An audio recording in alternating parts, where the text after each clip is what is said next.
Okay, so we just got finished how to write a pre-lab write-up in your lab notebook. Now we're going to talk about how to write the data section in your notebook in order to be prepared for actually going into the lab and collecting experimental data.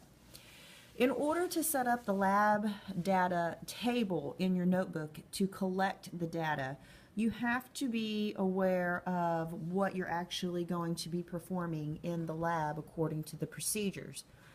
Now, every single lab that you have will always have observations that are being made during the lab.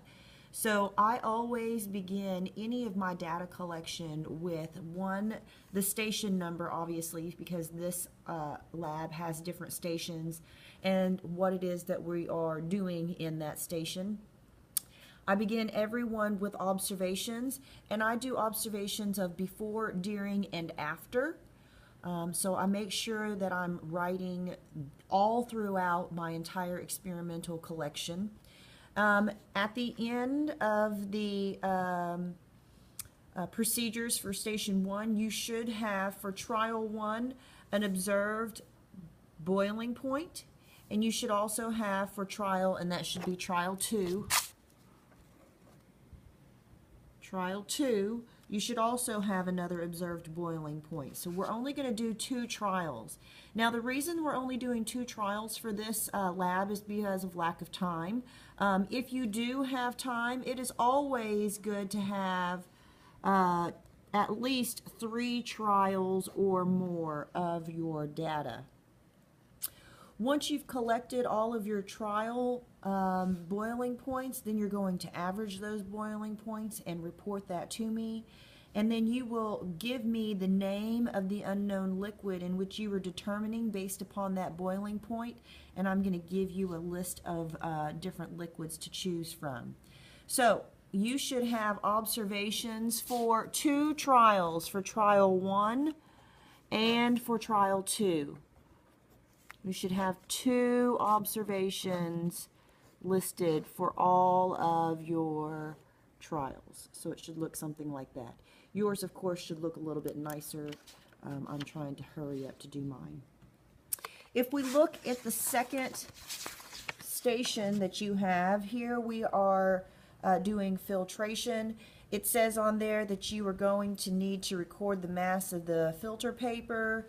You are going to need to take the mass of sand before filtration. You are also going to need to record the amount of water that you've added to your sand mixture.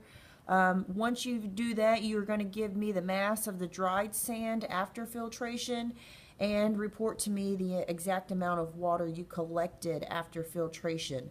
Notice that you have 2 trials on this station also, so you have 2 sections to collect data for that experiment. At the end of that, you will give me all of your data here for station 2.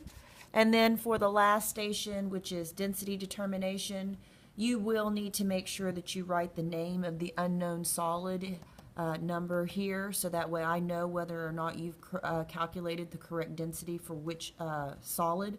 Once again, we have observations before, during, and after, and you're going to need to make sure that you have trial 1 and trial 2 observations. Some of these may actually be the same, but during the experiment of trial 2, something may happen that didn't happen in trial 1, so you may have actually more information.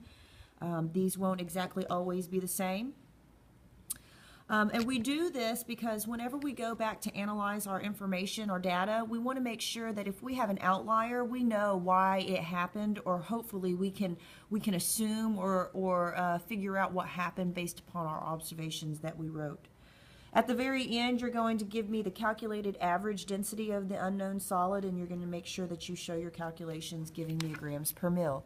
Any calculations that you have to do, anything that you need to write on in regards to solving any of these problems, you do it on the left side of your notebook. Any kind of calculations and scratch work will be done on there.